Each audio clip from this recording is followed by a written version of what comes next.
It is your prisonplanet.tv memberships that fund so much of what we do here on this operation.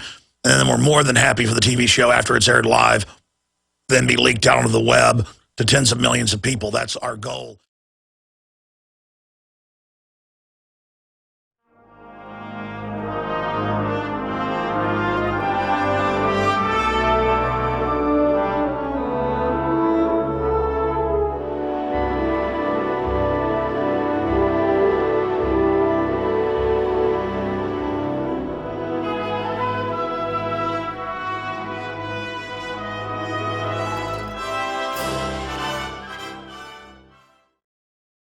It is Monday, April 29th, 2013. I'm Jakari Jackson along with David Knight.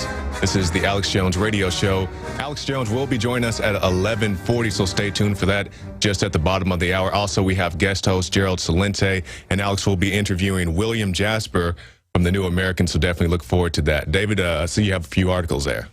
Yeah, Jakari, we've got a lot of information breaking about the CIA's connection to the Boston bombings. There was one in particular, Uncle Ruslan, turns out, and this was covered on Infowars, but actually I think the story was broken by Sibel Edmonds. I don't know. She covered it on Saturday, but she's actually been covering the CIA guy that's been associated with Uncle Ruslan for a long time. This is not news. He was actually on her rogue gallery that she had, American Deep State Rogue Gallery, and there were some gag orders put on her, but she's been writing about his connections to setting up Islamic false flag operations throughout Turkey and Chechnya and the Chaos Stan area, essentially, for quite a long time. We're going to be having an interview with Sibel on the nightly news tonight, so I want everybody to tune into that because it's going to connect a lot of dots, a lot of things that are not being reported by the mainstream media, but that all really kind of tie into this bombing. And like I said, this Graham Fuller, the CIA guy that has connections to Uncle Ruslan, is right at the center of all of that. Exactly. So be sure to turn into the Infowars Nightly News, 7 p.m. Central. David Knight will be hosting. Now, I just want to go over a few articles in this short segment. This is available on Infowars.com from Washington's blog. Multiple polls. Americans are more afraid of the government than terrorists. Now, since 9/11, we've seen people give up all kinds of liberties and the promise, and I just say the promise of security. But we have this article right here. It says, according to a pair of recent polls, for the first time since 9/11, the 9/11 terrorist hijackings, Americans are more fearful of their government than the abuses of terrorists. And you can see they want their constitutional liberties as well. The polls suggest Americans are hesitant to give up any further freedoms in exchange for increased, quote, security. And I like how the article says it right there. That's all it is the promise of security. That's right. So, David. You know, I think it's interesting. If you look at this article a little bit further down, what it says is that right after the 9/11, it shot up to 71% people saying that they would give up their freedom for security, the promise of security. And then it kind of held there for a couple of years, and then it started dropping. And what's interesting about this poll is the timing. This was one day after the bombing, and it was pretty close, but there were, it was like 45 to 43%, that were, 45% said, no, we don't want to give up any liberties for this. So that was kind of interesting. The other thing I find interesting is the way that poll broke down. Democrats overwhelmingly still are buying the idea that government can make them safe, okay? 51% to 36%. Republicans were essentially equally divided. Independents was where our hope lies. Yes. Now, because the independents, it was only 29% willing to sacrifice their freedom for the promise of security. 58% said no. And that's what we keep seeing. People are waking up. It's the paradigm shift. People are getting new information, new sources of information. They're turning away from the mainstream and going to alternative sources. And even Infowars don't believe what we say. Go and check things for yourself. And speaking of people who took things into their own hands, I want to do this quick article, Dave, and we can come back with your thoughts. 30 arrested in New York during rally against drones. Now, this is at the Hancock Air Force National Base, and it says a group of people lying on the base's driveway were arrested. Charges include disorderly conduct, obstructing a government administration, and loitering. So it just makes me laugh that the simple act of lying on the ground non-combatively is now viewed as obstructing justice or disorderly conduct, I should say, obstructing the government administration. Look at what Bloomberg does in New York. I mean, I remember stories about people who couldn't smoke, guys who had a barbershop, they couldn't smoke in their shop, so they stood out in front of it, smoked a cigarette, then they got a ticket for loitering for a couple $100. So. Golly. Okay, well, this is the end of the first segment. We'll be back right after this break with more news. All right, welcome back to the Alex Jones Radio Show. Jakari Jackson and David Knight sitting in. Alex will be joining us at 11:40, so stay tuned for that. If you're watching on PrisonPlanet.tv, you see the article right there. Bilderberg sleuth Jim Tucker dead at age 78. So our condolences go out to Jim and his family. Alex talked about it yesterday on the Sunday show. I'm sure we'll have more information coming up a little bit later on. So I'll throw back to David. David, you had more points you wanted to make on our last topic. Yeah, you know, we were talking about people waking up and realizing that government was actually a bigger threat to them than terrorism. And the actuality of it is very true. When you go down and you look at the actual actuarian figures and see the likely cases of how people are going to die, it's a little known fact. But according to the U.S. Department of State, only 17 U.S. citizens were killed worldwide as a result of terrorism in 2011. That's the year that we have, most recent year we have statistics for. That includes deaths in Afghanistan and Iraq and everywhere where we're at war. Only 17 people. And people will use that as a talking point. Well, that just shows TSA works. Well, TSA isn't really catching anybody, because even in situations like the underwear bomber, TSA didn't stop that guy. It was the passengers on the plane that jumped to action, not the TSA. That's right.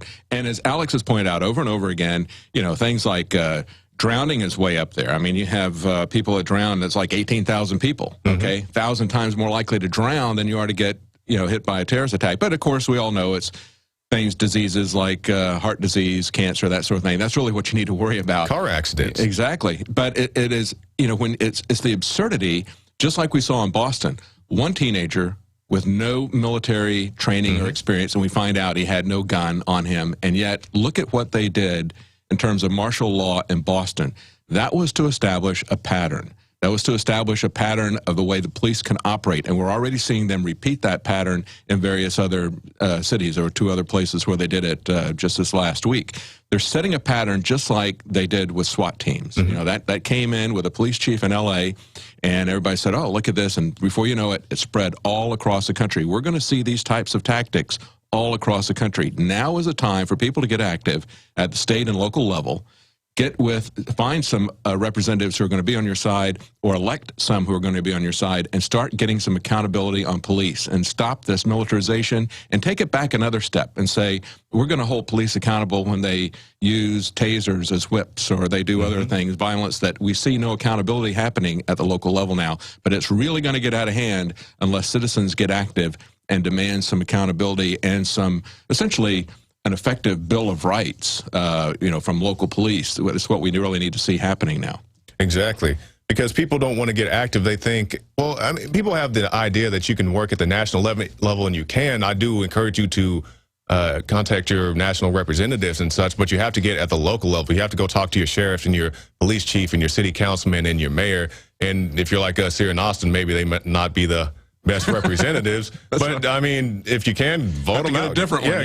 Get some people in there who will do the will of the people, not the will of the feds or, you know, Joe Biden or whoever else.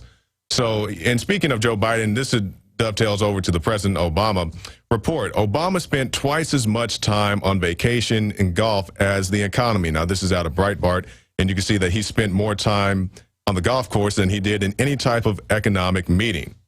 You know, I might say that might be a good thing, Jakari. Maybe it was a good thing. Maybe it's a good thing we don't get all the government that we pay for. You know, if I would hate to think if he was enacting a rigorous economic plan on us what that would look like. So let's encourage him to go golfing more. Well, my deal is, you know, he spends all this tax money to go play golf with Tiger Woods and, you know, whoever else. And I don't know what all he has going, but then he sends his daughters on these $1 million spring break vacations to Mexico and so forth. And, you know, you got the Secret Service and, you know, guys hiding in trees trying to make sure nobody's trying to talk to him and all this stuff. It's just, it's over the top. It's a waste of money. Meanwhile, you can't take a tour of the White House because of sequestration. Yeah. Well, they're royalty, you know. They're our American royalty. And they live a lifestyle, the rich and famous, and then some. It's just pretty amazing. You know, talking about money, this is an article that's on Infowars. The more illegal immigrants that go on food stamps, the more money J.P. Morgan makes. How about that? It turns out they've made over $500 million just on processing fees for people who are getting food stamps and that sort of thing. So they get anywhere from 31 cents to $2.30 for every single person on food stamps. So they're making hundreds of millions of dollars off of this. And when you see this kind of thing happening, it's no wonder that we have a welfare state. It's just like the welfare state, just like the military-industrial complex, is being run largely for the benefit of the big corporations and banks at the very top. Right. Just like you see a $500 million tank that the Army doesn't want. You see fighter jets that the Air Force doesn't want. You see a vertical takeoff and landing plane that the Marines don't want. And yet, you've got congressmen from both political parties pushing for these things that the military doesn't want. Why? Because it makes money for the people who are really running this. That's the military-industrial complex. The Army doesn't want the tank. The Army doesn't want the war, most of them, right? Because they're going to be the ones who are going to be fighting and dying in it. But the wars and the tanks are what make the money for the military-industrial complex that Eisenhower warned us about. And people, they can't see the connection that these people make huge sums of money off of war. They don't make money in peacetime. They have tanks and guns and bullets and other things that they profit off of, and people just can't wrap their head around the concept that maybe we're starting wars unnecessarily to push that type of agenda. Well, think about it. It's a durable good, right? One of the problems that they have in the automobile industry is that they started making cars that were much more durable. They wouldn't wear out in just a couple of years, so they're not able to sell them that often. You go back to the 70s, it was only in Switzerland that they were making, not Switzerland, in Sweden, that they were making cars that would last for 11 years or whatever, right? But because of competition, Detroit started making cars that lasted longer, so they're having some problems. Now, if they were military-industrial complex type of mentality, what they would be doing, they'd be sending out agents to sabotage traffic lights and traffic signs so they could create accidents so people would die or whatever, but they'd have to replace those cars because that's what the military-industrial complex is doing when they manipulate the foreign policy. And in the same way, we see the welfare state being manipulated for the benefit of bankers and big corporations. In this situation where JP Morgan is making $500 million, they have a flyer that they give to Department of Agriculture, gives out to people on food stamps, and in boldface underlined it says in Spanish, "You need not divulge information regarding your immigration status in seeking this benefit for your children." And we talked about that a little bit yesterday. Yeah. And I gave the example, I'm definitely against biometrics, but in the state of Texas, you have to get your fingerprints taken to get a Texas driver's license. I don't like it, but that's what I had to do. But we see in other states where they're telling immigrants, you don't have to give your fingerprints or whatever else, just come get your driver's license. And it's a similar thing with the entitlement programs. Exactly. You cannot have an open borders and an open-ended welfare system, right? I remember years and years ago, they used to have this thing called a Nolan chart that they would do in the Libertarian Party, see where people were trying to get them out of this left-right paradigm. So it basically changes this straight line into a two-dimensional space. And they would have like 10 questions on personal liberty, 10 questions on economic freedom and that sort of thing. And one of the questions would be about open borders. And my position on it was you cannot have open borders. I mean, you cannot have open immigration unless you first end the welfare state. And it will bankrupt you. And that's basically what we have now, though, is that we have fully open borders. They've essentially opened the borders, but they are hyping up the welfare state to a new dimension. And what that means is that it's just making people who are working legally in this country, is burdening them, and it's also keeping people who really do need some help from being able to get it because of the massive amount of money that's being wasted and misdirected. Oh, yeah, it's a huge amount misdirected and going to people who don't really need it. People can't get the assistance that they need. And, it's like say we talk about entitlement programs, if you need something temporarily, that's one thing, but you're not supposed to be on it to the point where you become dependent, lifelong recipient of this thing. And it's definitely hurting people because they don't want to get out, or they don't know how to work, maybe I should say. Yeah. They're so entitled to getting their check in the mail every month that, they don't know how to go out there and fill out job applications and, work a 40-plus hour week and so forth. Well, what's in it for the corporations like JP Morgan is, of course, money. But what's in it for the politicians, the reason they push this, is they want you to be dependent on them. And just as we said before, there's a left-right division here, and for the people on the right, they want to get you afraid of Islamic terrorism. even though, like we just said, only 17 people worldwide, including theaters of war, were killed by terrorists. They want you so afraid of terrorism and Islamicists that you're going to come running to them for safety. And for the people who are on the left, they want you dependent on them economically. Right. And so in both cases, politicians push this agenda because it empowers them and it takes power away from the people. Exactly. Now I want to move to international news in our news blitz here. Now this article right here. Powerful blast injures up to 40 in Prague. A powerful explosion badly damaged an office building in the center of the Czech capital Monday, injuring up to 40 people. Authorities believe people still may be buried in the rubble. So definitely our thoughts and prayers go out to the people in that location. That's something that it's amazing because Sibel Edmonds was talking about how Americans knew so little about Chechnya that they were thinking that the Chechen area was actually Czechoslovakia. Oh, yeah. And now we have a terrorist event in Prague, Czechoslovakia. So that's going to even make the American public more confused, I guess. Exactly. Well, get a map. So let's take a look at some more. Israel points finger at Iran over drone from Lebanon. And this is what we've been hearing, that various drones are going to start popping up in various parts of the Middle East, or more drones, I should say. And we'll see, Israel believes that Iran's Revolutionary Guard was responsible for the unmanned drone launched from Lebanon that was shot down in Israel's airspace on Thursday. So you can see the helicopter right there. This doesn't show a drone, that's a helicopter, but it's something that's going on out there. And you know, drones aren't just international, they're coming home. They already are home. They're on the U.S.-Mexico border, U.S.-Canada border. They're flying around. People say, why don't you use them to shoot Chris Dorner and shoot the guys in Boston? But we'll have more on this on the other side. Welcome back to the Alex Jones Show. I'm David Knight, and I'm here with Jakari Jackson, and we're filling in for the first part of the show, and Alex is going to be joining us in a little bit. He's going to have an interview with William Jasper from the New American, and the last hour of the show, we're going to have Gerald Celente, so don't miss that. Now, we were talking, and we mentioned it just briefly before in the first segment, about Jim Tucker passing away. Jim Tucker, of course, was a person who was on the trail of Bilderberg for decades, pretty much single-handedly. And you know, Jakari, when I think about Jim Tucker and his struggle for decades in obscurity, what it reminds me of is William Wilberforce, a guy who, if you go back and look at history and look at, it was chronicled in the movie Amazing Grace. He had some connections to the fellow who wrote that song. But William Wilberforce was somebody who, for decades in Parliament, tried to educate people about slavery. And he was pretty much by himself, and he was up against huge economic interests of the day. But he had to wake people up to the moral issues of slavery. And he was successful just before he died.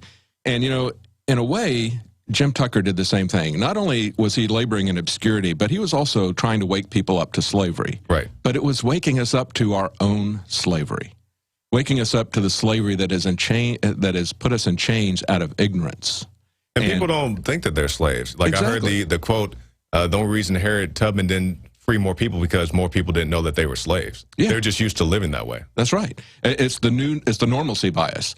And so what Jim Tucker was trying to do was to wake up people to the powers behind what was going on. And we know now from documents that were leaked just a couple of years ago, we know that all the way back in 1955, they had planned the euro as a way of controlling that entire area. They had planned the unification of Europe to control it. And these are bankers. And they weren't doing this for benign reasons. They weren't doing this to make the area more efficient. They were doing it to destroy it so they could take control of it. And we see those plans coming out now. And for decades, he was the only one talking about that.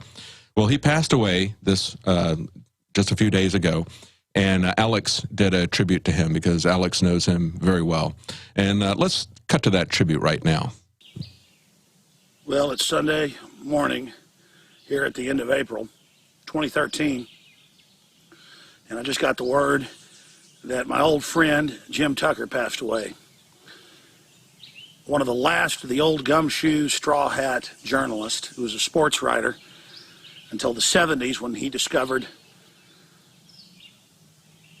writings by a man named Pegler for other newspapers who had exposed a private secretive cabal that had been meeting at Jekyll Island, Georgia, the same place they met in 1913 to establish the private Federal Reserve. And Jim, over the next 30-plus years, fought an uphill battle to expose the Bilderberg Group, with the media saying it didn't exist, just like J. Edgar Hoover tried to say that La Cosa Nostra didn't exist, organized crime, in the 50s. We all now laugh at that. But if it wasn't for trailblazers like Jim Tucker, we wouldn't know about the real top of the pyramid global mafia, the Bilderberg Group. They've now released documents in Italy in their Supreme Court where the Bilderberg Group has been caught being involved in staged terror attacks and other organized crime activities. Documents have been leaked by WikiLeaks with Henry Kissinger saying we do illegal immediately, unconstitutional is harder.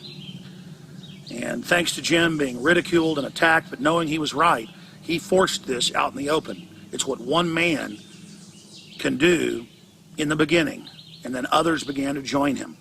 And over time, we were able to expose this cabal, and now Rolling Stone magazine yesterday came out and said, we owe the conspiracy theorists an apology. There is a private, corporate, secret cabal, one world government, LIBOR and beyond. The entire world economy is manipulated for insiders. It is fascism. It is crony capitalism, the opposite of liberty. And we owe people like Jim Tucker a real debt of gratitude. And that's why I'm here in the Ozark Mountains.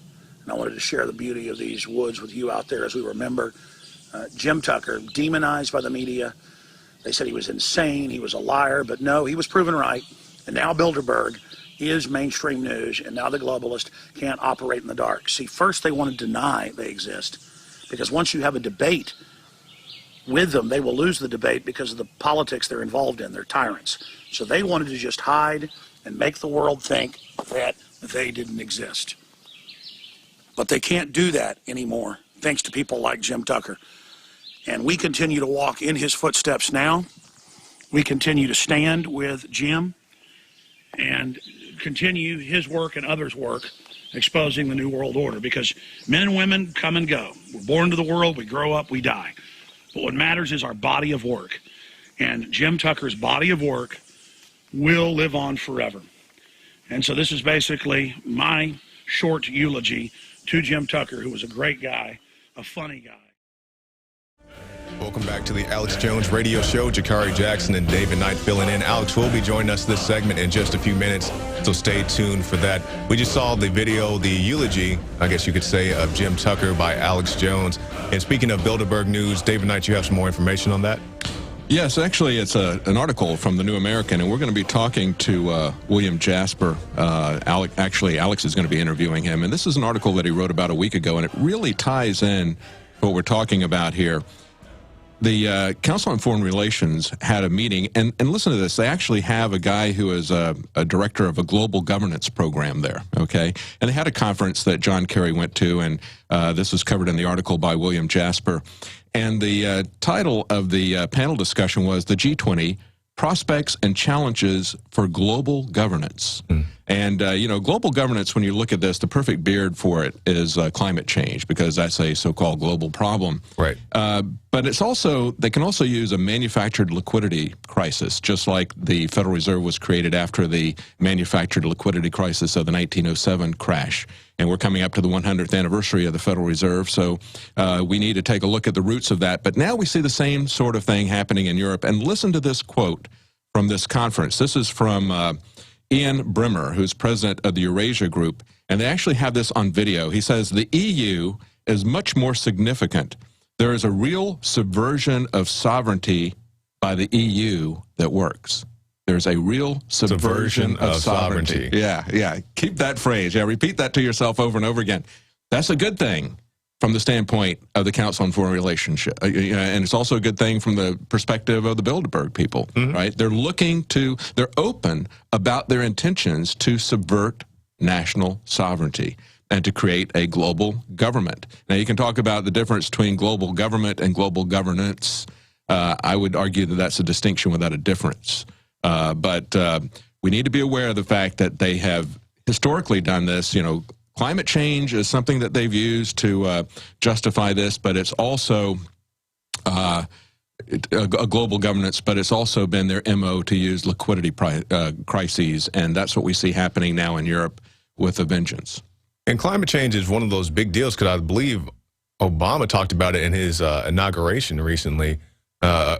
climate change being one of the driving forces behind his new campaign, besides, taking your guns and other civil liberties. And we see guys, Al Gore, many other people saying that, polar bears can't swim. Alex has, famously shown you those clips and so on. But that's the thing that they're going to push, because remember, it's global cooling, there was global warming, and then it was global cooling, and now if somebody spits on the sidewalk, that's climate change, and you have to give all your money to Al Gore. And my question to people when I meet people, like I talked to somebody at South by Southwest when we went out there, and I'm talking to this guy, and he's all excited, he's all pumped up. I just came from seeing Al Gore, talk about climate change. And I say, so you believe in climate change? He's like, oh yeah, you can't deny it.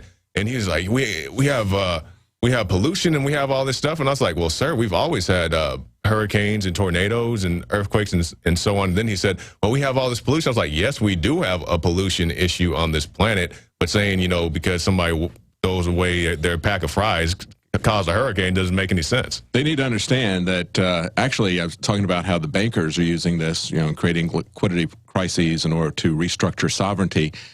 Actually, climate change is really kind of the same sort of thing. When you look at these carbon credits and these carbon exchange systems and everything, it's got a lot of similarities to the Federal Reserve. When you look at the private Federal Reserve, we pay them for the privilege of them printing our paper money. Okay, and we borrow money from them. Why should we borrow money? Why should we pay them to do this? That's a function of government. It's not a function of some private entity. And what Al Gore is looking to do on a global basis, and these other people, he's not the only one, but he's heavily into this. What they're looking to do is to set up some kind of a climate Federal Reserve, if you will, these carbon tax credit exchanges, so that you will pay them for the privilege of anything that you do in your life that generates heat or carbon or anything that you do. Essentially, you're going to pay a privilege fee to these private organizations.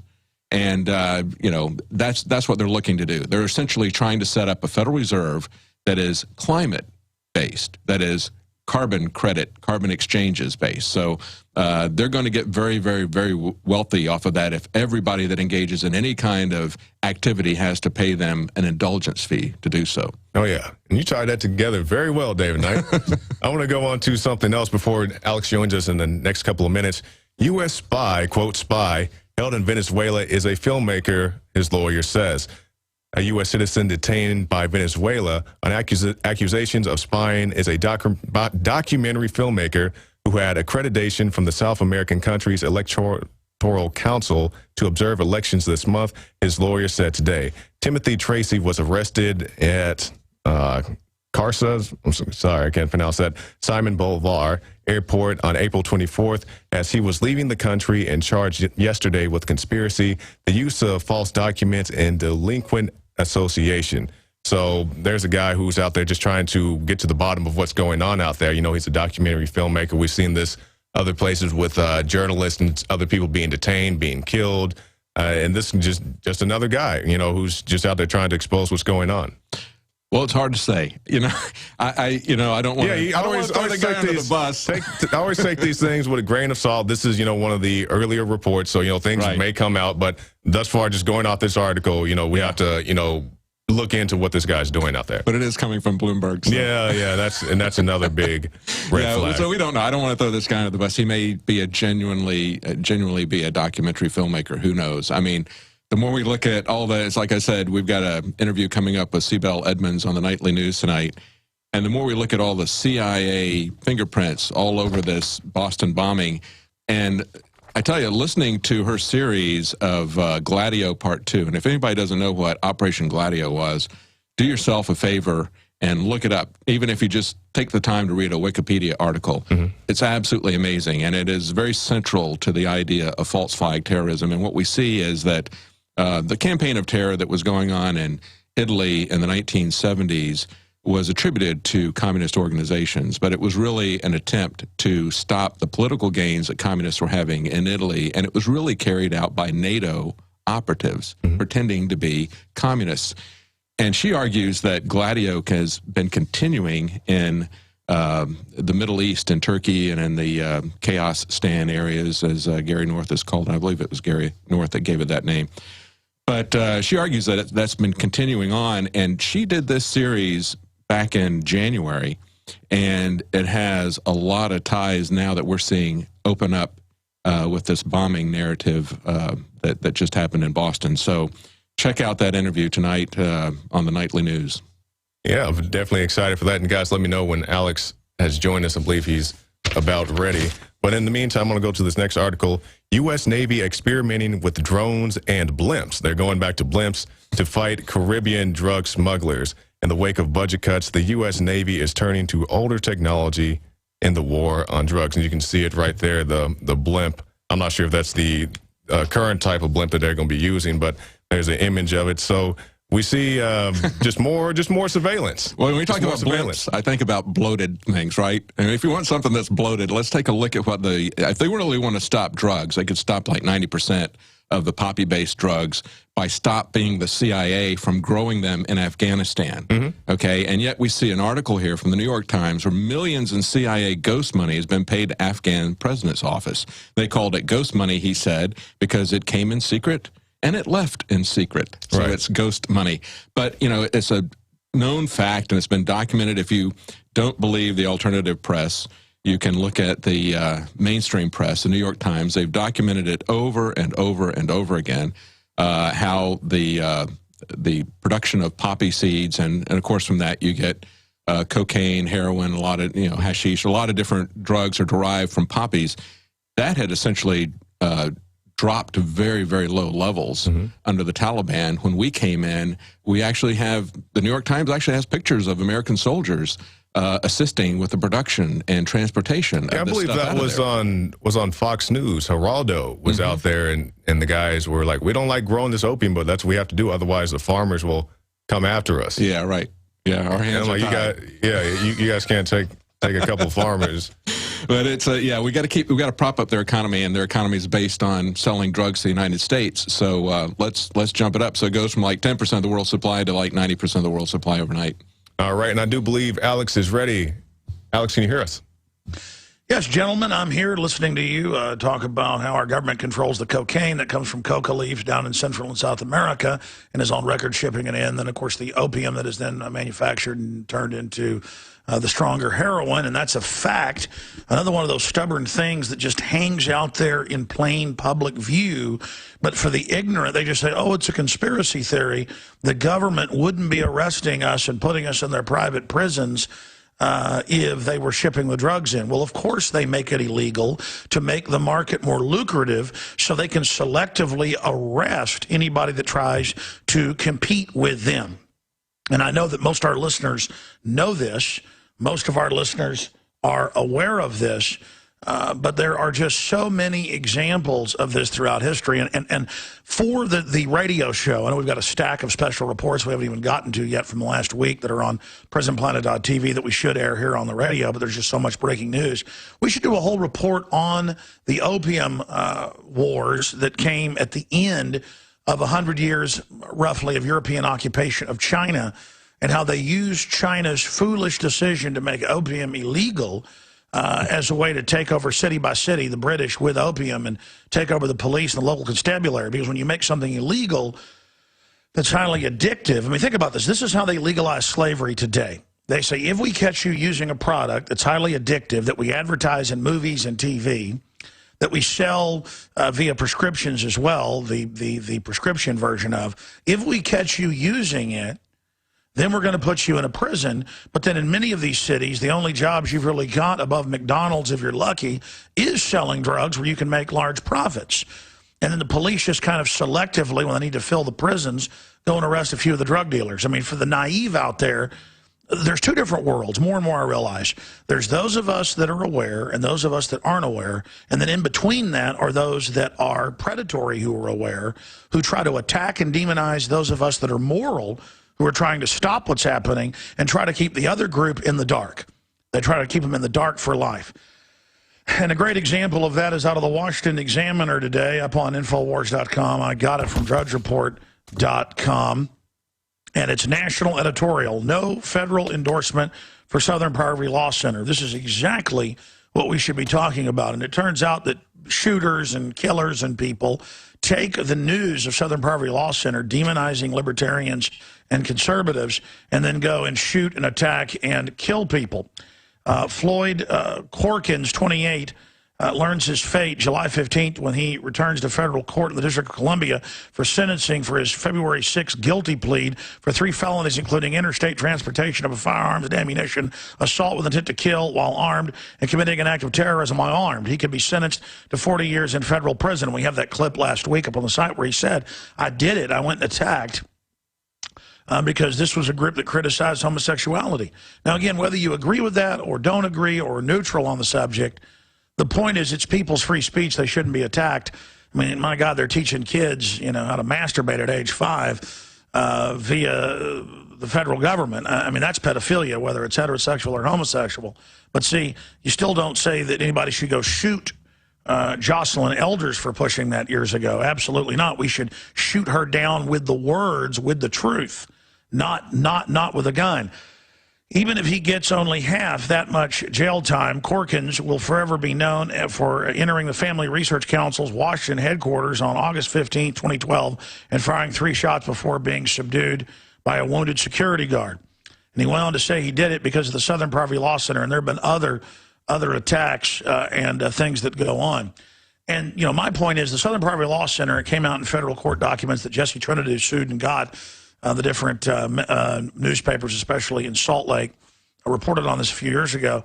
He was able to get the documents in federal lawsuits over his brother's death, and also because of Carol Howe and other informers that blew the whistle, that the Southern Poverty Law Center was running the command base that was in command of McVeigh, who himself was another Pentagon infiltrator who they just set up. And see, why did I say watch the Boston bombers be on CIA payroll and being flown around and being protected by the State Department in the stands, Dagestan and other areas? Because they don't even let you go there and come back, basically, nowadays, unless you're part of that. And it turns out, sure enough, they were. That's the big elephant in the room nobody wants to talk about. I mean, bare minimum, they were allowed to attack, and they knew that they were extremist nutballs, and they protected them. That's now come out, you know, 4 different, first it was 1, then 2, then 3, then 4 federal agencies knew and stood down. Boom, false flag, period. You know somebody's going to do something, you open the door for them, you help them, you're involved. It's a false flag to take liberty and freedom and distract the public. But getting back to this, Southern Poverty Law Center comes off like a bunch of, you know, dope-smoking, trendy hippies. That's kind of their public face. I even ran into one of their employees one time, and he was like, oh, we're not that bad. We're just hippies. And I'm like, don't give me that crap. He goes, well, actually, we do spend like $30 million a year in security alone. They get hundreds of millions of dollars. I forget the number. It's in the hundreds of millions. Guys, pull up annual, but I think maybe in like 5 years, they got something like $200 million from the feds. I forget the exact number. The point is that it's their job to go out and demonize anybody that's a liberty lover. And then clearly they have sister organizations via the FBI, like Hal Turner, who I said for a decade was definitely an FBI asset. Because he would say, kill judges, kill people. By the way, go after Alex Jones almost every time he broadcast.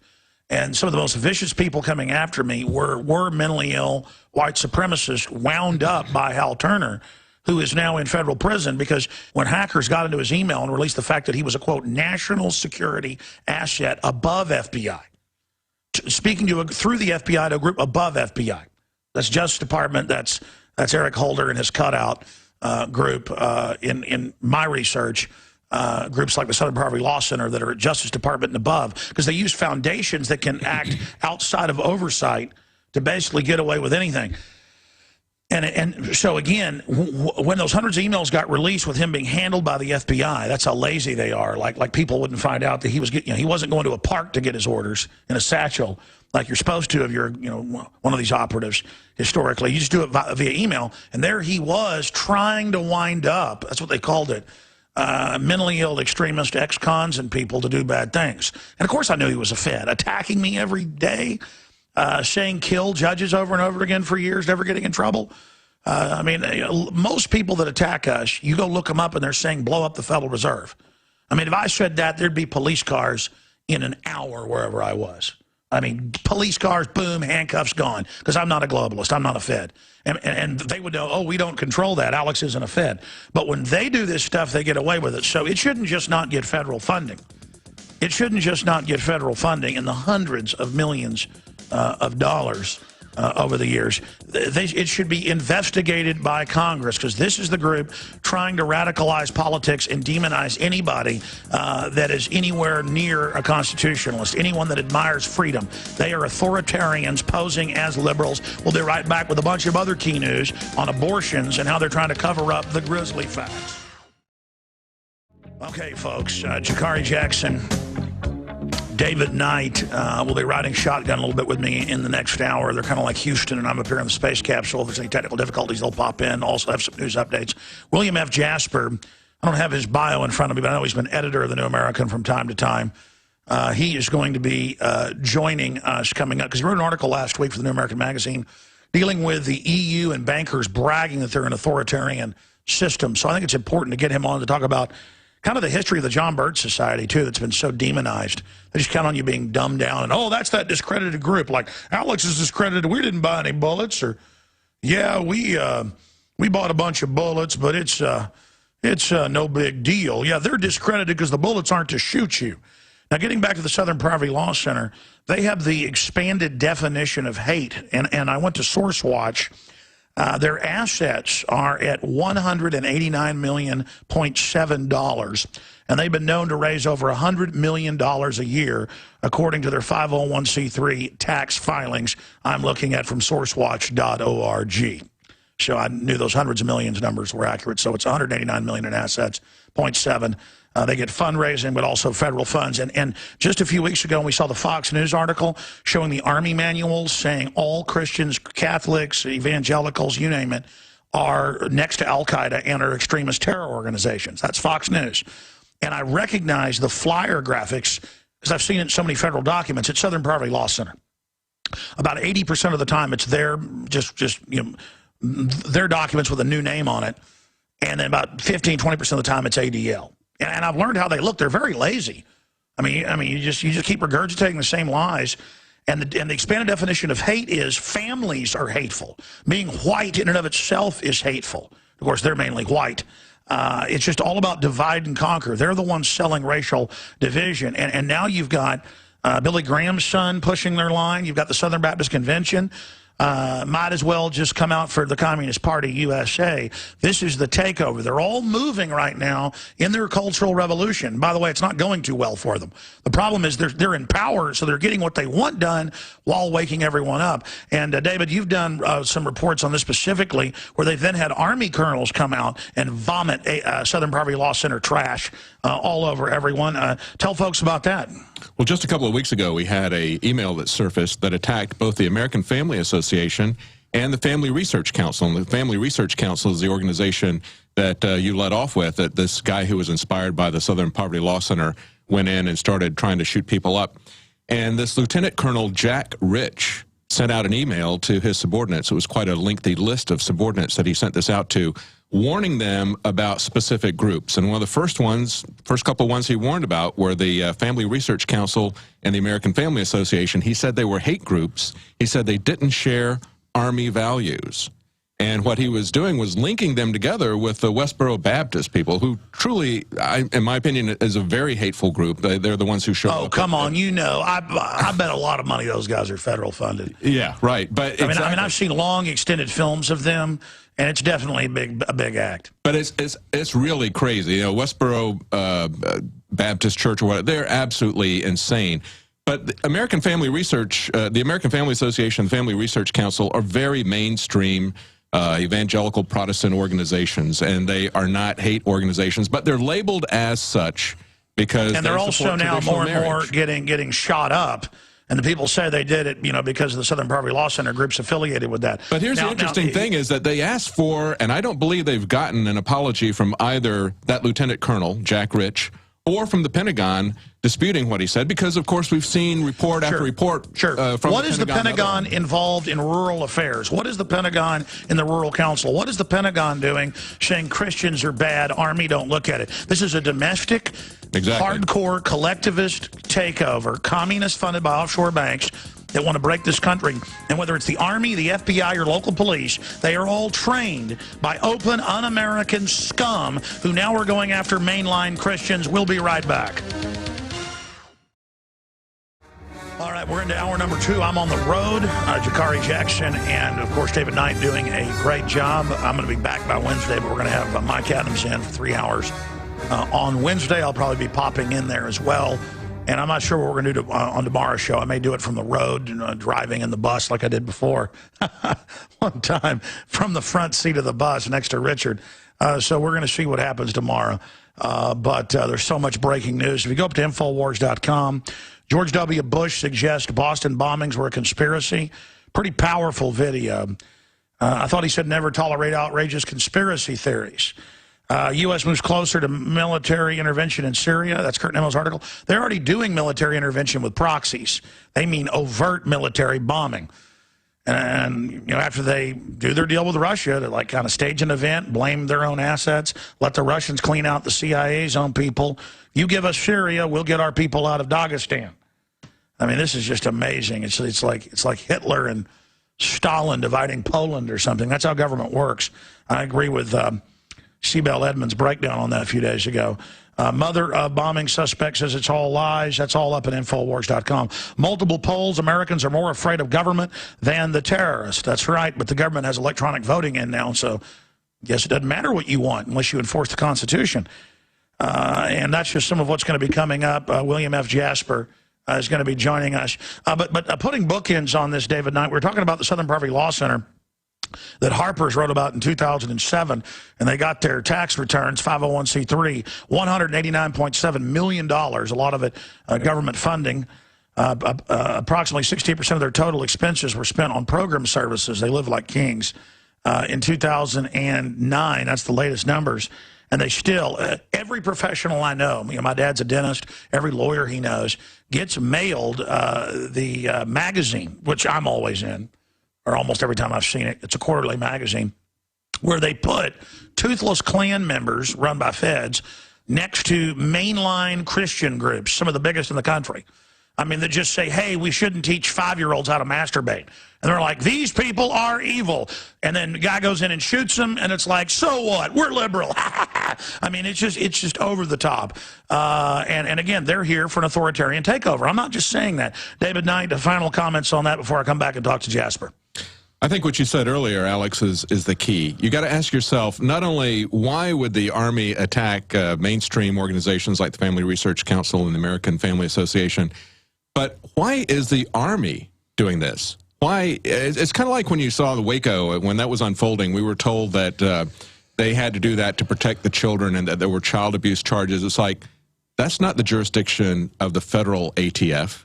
They could have arrested him in town every day. They wanted the big fight. Exactly. They wanted to kick off the domestic purge. They hate gun-owning Christians, so they picked a weird group to set the precedent. Right. These people just don't want power. They hate us. It's the same sort of thing here. It's the same sort of thing here. You got to ask yourself, why is the Army weighing in on this?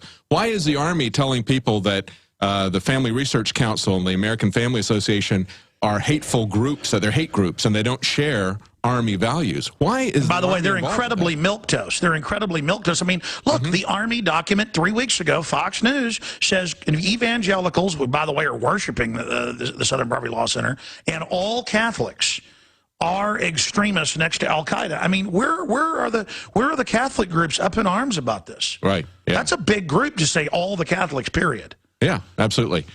So I guess that's the thing. That along with, and we've seen this happening over and over again. We've seen Army manuals where they're wargaming in South Carolina against the Tea Party. We see the MIAC report that was broken by Infowars back in 2009. We see this narrative coming over and over again, and you have to ask yourself, not only do we have a standing army now, permanent professional standing army, which is against Article 1, Section 8 of the Constitution, but now they are definitely turning their sights on the American people. That's right. They're demonizing us, saying we're the bad guys. And then we say, hey, what are the armored vehicles and machine guns and checkpoints and bullets for? They go, that's a conspiracy theory. Don't run. We are your friends. All right, coming up at the bottom of the hour, we'll have more breaking news from Infowars.com and other top liberty-minded sites around the world. Right now, though, for the balance of the hour, we are joined by William F. Jasper. He is the senior editor at the New American magazine, thenewamerican.com. And, of course, he also is their main correspondent to the United Nations. He travels all over the world. And, of course, I followed his work earnestly when I discovered it in about 1993, 94, 95. The John Birch Society films that were aired on local access TV helped expand my awakening. I kind of grew up around history and things, so just knew what they were saying was true because it was verifiable in the, even by the time I was 20 years old, hundreds of history books I had read.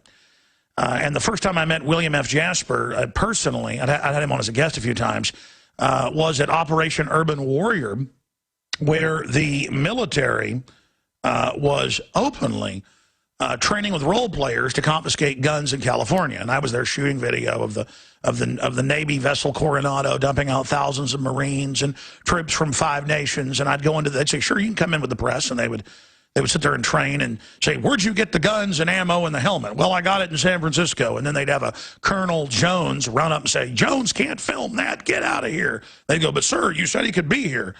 So, and then Colonel Hart would run up on video and get very upset. So they did not want people seeing what is in Police State 2000. So the first time I met Jasper then. Now, the John Birch Society, I want to get him on today, just do a brief history of it. I'm not a member of it, never been part of it, just because, you know, I've read their material. I guess I'm kind of a, to use the communist term, but in a joking way, a fellow traveler. I grew up with my dad having their publications and Bobby Vaughn, a John Birch Society member in Dallas, coming over when I was a kid, you know, and I'd hear him around the coffee table drinking coffee, talking about the New World Order, the Federal Reserve, the plan to destroy the family, the plan of the mega banks to create world communism that they're exempt from, basically everything we see today. And I want to get him on about an article he wrote last week that we linked to on Infowars.com, dealing with the EU bragging that, oh, yes, we're taking over in an authoritarian way. They've also done that in the Financial Times of London bragged in an article called And Now for World Government, where they said, yes, we've been secretive, yes, we're authoritarian, yes, we're taking over, and yes, there's nothing you can do. So they've gone from denying all of this to saying, okay, you're discredited because you don't want world government. It's kind of like a year ago when they'd only bought 1 billion bullets. Now it's over 2 billion. There are no billion bullets. There are no armored vehicles. There are no manuals training to take on the American people and veterans and gun owners. Now they're like, of course there are manuals to take you on. And of course we have 2 billion bullets, but they're not to kill you. That was the new thing in Congress last week. We played clips on the Sunday show. So if you've ever noticed when you watch MSNBC or CNN, when somebody talks about freedom or somebody talks about sovereignty or somebody talks about NAFTA and GATT, admitted things, or the Trans-Texas Corridor, they'll go, Ron Paul is insane. That NAFTA highway doesn't exist, even though Texans see it being built and saw the billboards. They're playing to your ignorance.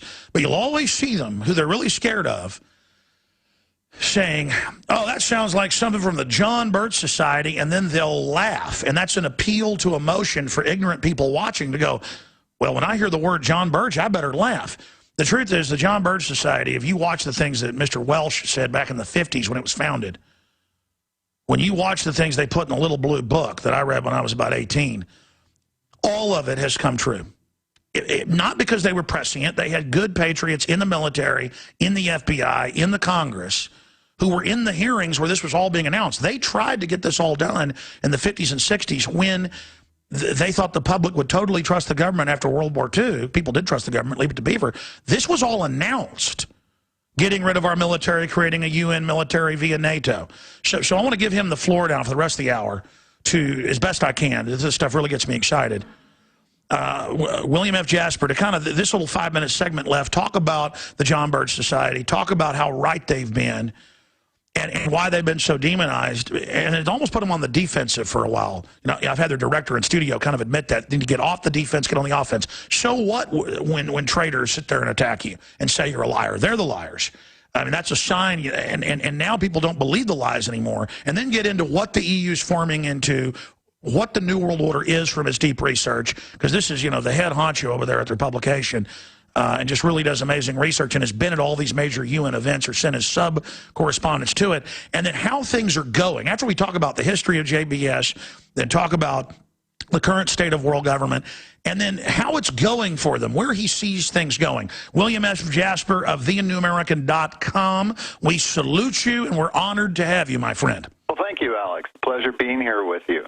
The setup you gave me here, I'll just walk right into that.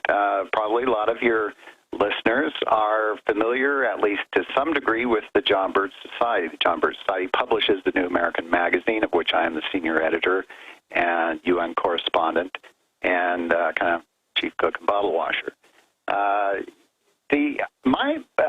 My entry into this is probably similar to a lot of members of the John Birch Society, at least of my generation. I graduated from college in 1975, but while I was in college my last couple of years, my parents had become members of the John Birch Society, and when I found out about that, I was shocked. I was dismayed. I was completely perplexed. How could this happen?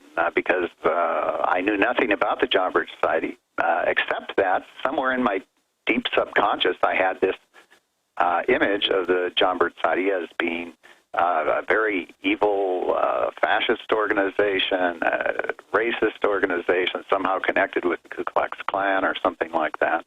And I found out that a lot of my other friends on campus, colleagues, had pretty much the same impression. And so I thought, well, I had better educate my parents. They're good people. They certainly aren't fascists. They were both World War II veterans, fought against the Nazis over in Germany and France, etc. My mother was an Army nurse. My dad, 82nd Airborne paratrooper. Good patriotic people. My job as the college-educated son to educate them.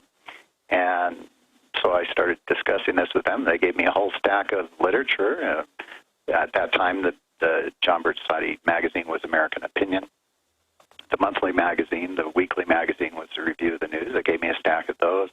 So you thought you were going to straighten them up with all your Rockefeller Foundation-funded college schooling, and they actually straightened you up. Right. I mean, they gave me a whole stack of books by Ludwig von Mises and Henry Hazlitt and Friedrich Hayek, and I started reading all those. And I'd been studying economics, and I thought, my gosh, how come I've never been exposed to this? These are top-notch world-level economists, free market economists, and why haven't I been exposed to this? And so I began doing a lot of research. And it was very hard for me to overcome the biases that I had built into me already. But I spent a lot of time at the university library checking the footnotes, making sure that things weren't being quoted out of context. And I found myself being reluctantly re-educated. And I thought, gee, a lot of this makes sense. They're calling for constitutional government. They're calling for getting back to constitutional government. They're calling for America. That's right. That's right. And they're not only opposed to communism and socialism, but fascism, Nazism, any of the collectivist ideological movements and parties. And well, wasn't John Birch Society's big evil opposing the Vietnam War rightly? Oh, that's so fascist. Right, and they were opposed it. The John Birch Society opposed it not for the same reasons that the SDS and the leftists were opposing it. I mean, those people were calling for a Viet Cong victory. The John Birch Society said, no, it's wrong for us to be over there supporting, or rather pretending to fight communism there while we were allowing Castro to build a dictatorship right here at our doorstep. They rightly understood that it was Hegelian dialectic with the globalists playing both sides of it. Talk about the name John Birch Society for people that don't know the story. Well, John Birch was a Baptist missionary just preceding World War II over in China. And long story short, he had learned Chinese and then various Chinese dialects. He could identify very well with the Chinese people there. When World War II broke out and the Japanese invaded China, all of the foreign missionaries left, except for him. He stayed behind, disguised himself as a Chinese, traveled all over China. When we entered into the war, he began, and Jimmy Doolittle began doing his flights over China, bombing the Japanese thing. American pilots were being shot down or were being forced to abandon their planes. And he developed a network to have land amongst the Chinese there to build landing strips and to have smuggling operations to get the American pilots back out of China so that they could fly again. And so he was a hero all over China. The Japanese were after him, trying to capture him. He was highly decorated. He was very brave, an incredible man, incredible story. Robert Welch wrote the book about him, The Life of John Birch, which is available. But at the end of the war, he was given one last commission. He was a missionary, but he was commissioned as a captain in the U.S. Army because of his intelligence capabilities there. And he was given one last mission, which was to go up northern China to escort out the Japanese army so that they wouldn't be, after the armistice, so they wouldn't be molested. And he was stopped by the Chinese communists. All right, let's stop right there. We've got to go to break. I want to come back and finish that story so you understand where the John Birch Society came from when these enemies of liberty just demonize them and say lies about them with no proof. Understand why, because they know it's a real organization trying to defend this republic. And without them, folks, Ron Paul and myself, we would not have known all this info. I'm telling you, they were the launch pad for the entire giant resistance today. And everybody should be a part of the John Birch Society, or at least get their materials, because they're the best you're going to find anywhere. We'll be right back. Stay with us. I'm Alex Jones. Fitting music to talk about the John Birch Society helping get the Flying Tigers into there to fight the Japanese. And then, of course, at the end of the war, it was the John Birch Society that first said in the 50s that Mao had been put in power by our government. That was declassified about a decade ago. I was watching Discovery Channel, or was it History Channel, and they had the old CIA section chief admit it. And then I went and looked it up. There'd been an announcement in the news that, oh, the government thought Mao would be a stabilizing effect, the greatest mass murderer in history. But we'll talk about what happened to old John Birch when he tried to actually help the Chinese people he loved so much against tyranny.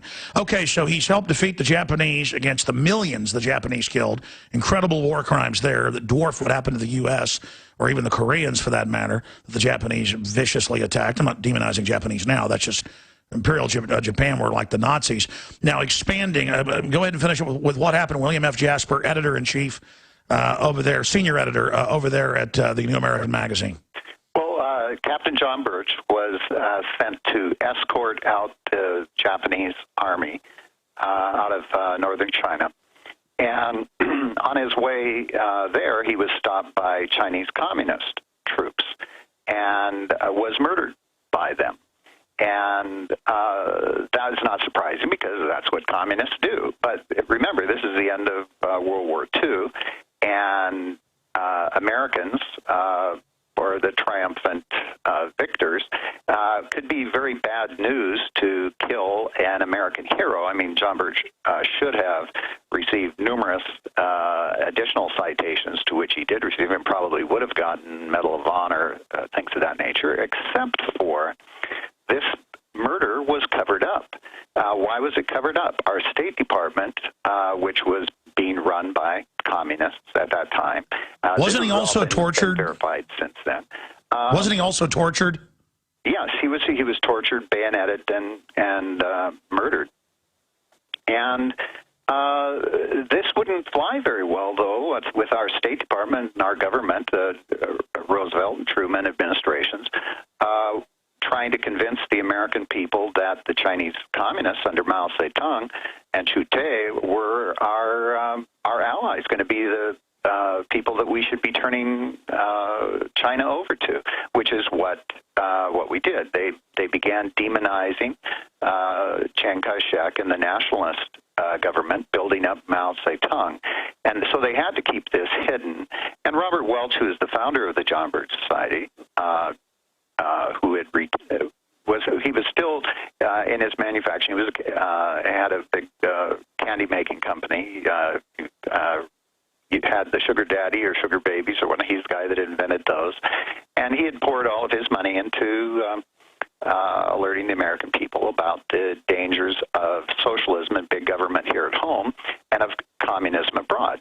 Now, for younger generations today who don't even know who Stalin or Mao or Fidel Castro is or were, and have no idea about the climate in the 1940s, 50s, and 60s, 70s, when communism was taking over one country after another, that might be hard to fathom. But Americans at that time understood that there was something really bad in the world. There's this world revolution going on where totalitarianism was being fastened on one country after another. Millions of people were being slaughtered and tortured and imprisoned. So Robert Welch was founded an organization. He named it after John Birch because he saw that Captain John Birch was an exemplary American who embodied everything that this country was great about this country, and had been, as he said, was the first victim of World War III. After World War II, the big war for the world, communist totalitarianism, was underway, and John Birch was the first victim. And so he and by the way, the globalists, as you know, decades later, now call that World War III. And so, again, just so much that John Birch envisioned has actually become even mainline nomenclature in the technocracy. Yes. Well, one of the things that Robert Welch recognized, and this is the reason why he and the John Birch Society were so demonized by the same mainstream media, the MSM-controlled corporate media, is that he was exposing the larger picture, and that is that communism wasn't succeeding, and all these millions of deaths were not just the result of the communists being so powerful and cunning and adept at taking over. They had indisputable, absolutely necessary help in the highest positions of power in some of the free world countries, particularly. All right, stay there. I want to finish up with that and then leap forward to the grandchildren and sons of and daughters of these globalists, what they're doing today. Now they're out in the open, and what's currently happening and what you see happening in the future with William F. Jasper, straight ahead of the New American Magazine. I'm Alex Jones. All right, my friends, we are back live. William F. Jasper is our guest till 5 after next hour, and then I'll introduce Gerald Celente at 8 after. He's gonna guest host the broadcast today. Very excited to have Gerald Celente, one of our most popular guests and very informative gentleman, doing that. A bunch of things that are happening here. We can thank another station turning the show on, KSET 1300 AM in Beaumont, Texas. We're excited to have them joining the team. KSET 1300 AM will be airing the live weekday show starting in just a couple days on May 2nd. So I'll plug them then. And also, we have a lot of stations that are now carrying the show twice a day, and also some stations going 24 hours a day, like Jacksonville, Florida. As always, we want to thank all of those AM and FM affiliates out there for carrying the broadcast. Also, we're not funded by stimulus money or banker bailout money like General Electric funding MSNBC. We are 100% funded. We're not funded by the Koch brothers funding the kind of fake right wing either, which we were, because I'd take money and fund Liberty, period. If there's no strings attached, here, bring it, give it to me. But I'm being sarcastic. The point here is we're funded by you buying books, videos, T-shirts, ball caps, clicking on our sponsors. We're funded by you spreading the word about the broadcast. We're funded by you supporting our local AM and FM stations, supporting those local sponsors. It really helps to let shops know you're coming in because they sponsor the show, or if you're a business to become a sponsor. That's how we fund this operation. I'm hiring more reporters. I'm getting satellite feeds. You see what we're doing. A year ago, I cut that ad saying, we're going to the next level. I am going to go 110%. That's why I got black circles around my eyes. And I've been working 18 hours a day, many, many days, 3-4 days a week for the last year. And I have sworn on the altar of God, eternal resistance against every form of tyranny over the mind of man. And sometimes I do it in a ham-fisted way, but folks, pray for me. I'm doing the best I can. And, you know, God works in mysterious ways, so thanks for putting up with me. But I am your humble servant here in Liberty. I love my children. I want them to be free. I want them to live in a world with your children, and I want them to grow up and have grandchildren who have grandchildren, and we'll go to the stars together if we don't let the king rat scum take over. We're going back to Jasper here in a moment to give him the real floor. He's just breaking down amazing history here to understand what's brought us to this point, a snapshot of those that came before us. And we stand on their shoulders. Don't forget, you can also buy the Pro Pure water filtration, 10% off with promo code WATER, the best gravity-fed stainless steel filters out there. I went out and found the best. It's what I and my family use. It's what we use on the road in the RV. It is the best, the lowest price, InfoWarsStore.com with promo code WATER. You can also call and get it with that same promo code, 888-253-3139, 888-253-3139. Don't forget, you can also subscribe and get 11 memberships for the price of one, $5.95 a month, Operation Awakening the Sleeping Giant. That's 11 memberships for $5.95 a month. That's 55 cents a piece. Buy one master membership and share it. That just pays for the bandwidth. And then also, please don't forget the new magazines arrive tomorrow. We have just sold out of the April issue. So the new magazines arrive tomorrow, 110,000 of them. Each magazine has 3 Infowars.com stickers. One of them says Save the Constitution. The other says Infowars.com. The other says PrisonPlanet.com. The average bumper sticker gets seen by 20,000 people, they estimate, on some of the marketing sites I've read. 20,000, at least if they're on a car. A little bit less if it's on a book bag or something else. The point is 20,000 people. Let's say it's 1,000 people. The point is, this is an aggressive operation. Please get the new magazine, give it to friends and family, and then also put the bumper stickers on your own property or give it to others to put on their own property. Please don't put it on anybody else's property, though I'm sure provocateurs will do that. That's not our problem. Again, ladies and gentlemen, duty is ours. Consequences belong to God. InfoWarsStore.com. And don't forget, we've launched the new InfoWars Seed Center. And don't forget the New American magazine, also very important to support those patriots as well. We'll tell you how to subscribe before Jasper leaves. Okay, we've got like 14 minutes left in this segment, then 5 minutes, then another 5 minutes. Then we've got Gerald Celente coming up at 8 after. But we've got William F. Jasper here. Finish up with you had just gotten to the point of trying to, basically put Mao in, and then discovering that there were ultra-rich funding communism, while using it as a dialectic to build a police state here, and then get into the current EU stuff you've been breaking and their own admissions, and then where you see us going, where you think the battle is, because I really respect your perspective as somebody who's been in this battle for 30 years, William F. Jasper. Thank you, Alex. Actually, it's almost 40 years now. Wow. 37. So, we were talking at the end there, huge momentous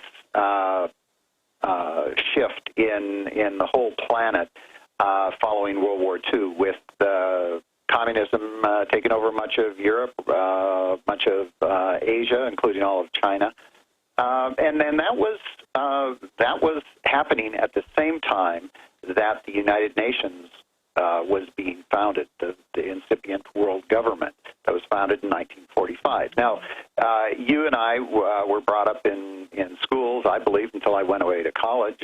Actually, while I was in college, and I became familiar with the John Birch Society, that the United Nations was this glorious, wonderful, great big brotherhood of man that was founded at the end of World War II, because the people of the world decided we couldn't have war anymore because of the atomic bomb.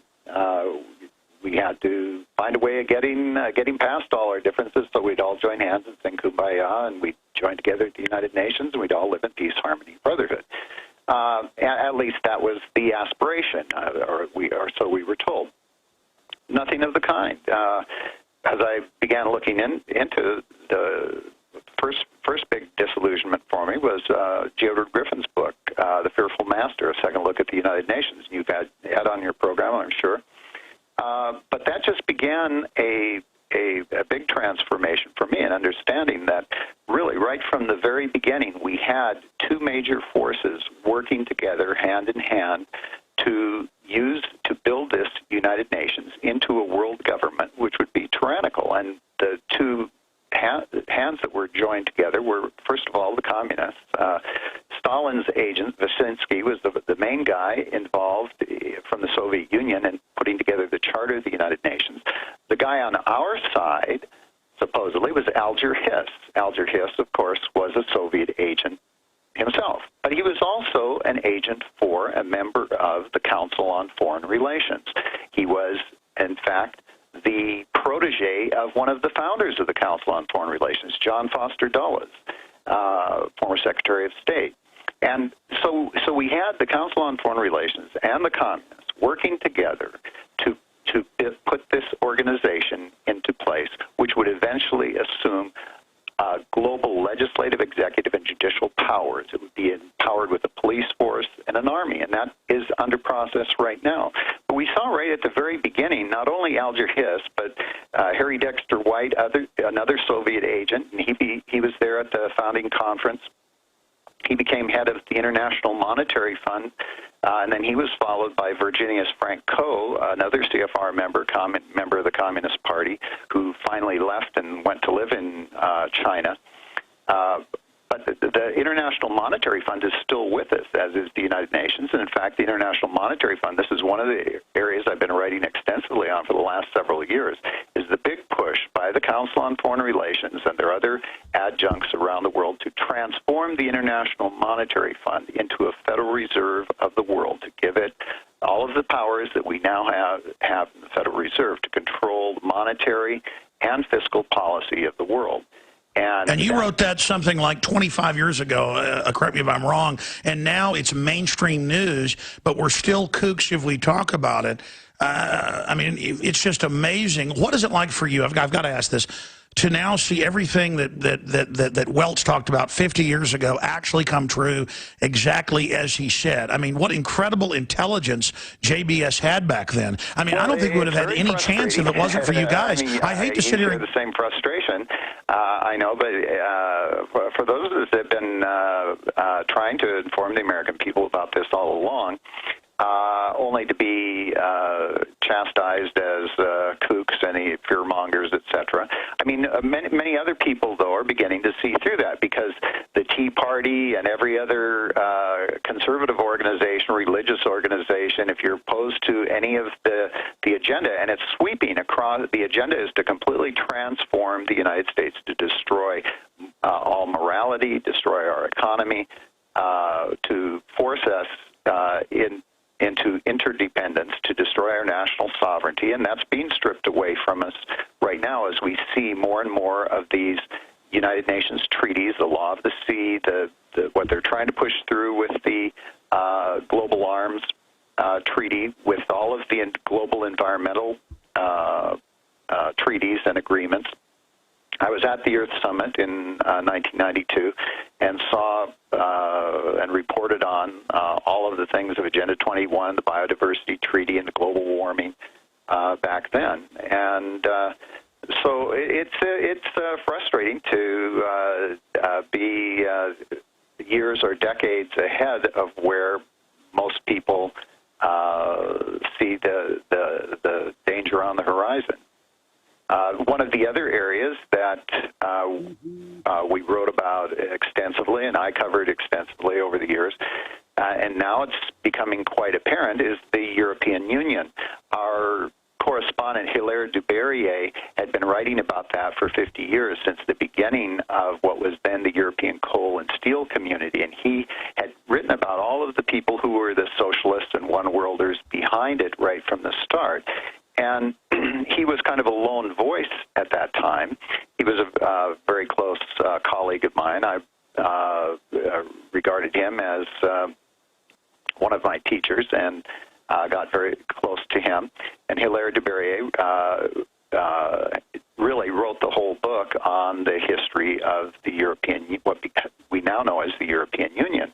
And this is very important because the European Union has destroyed the national sovereignty of its member states through deception, through bribery, through coercion.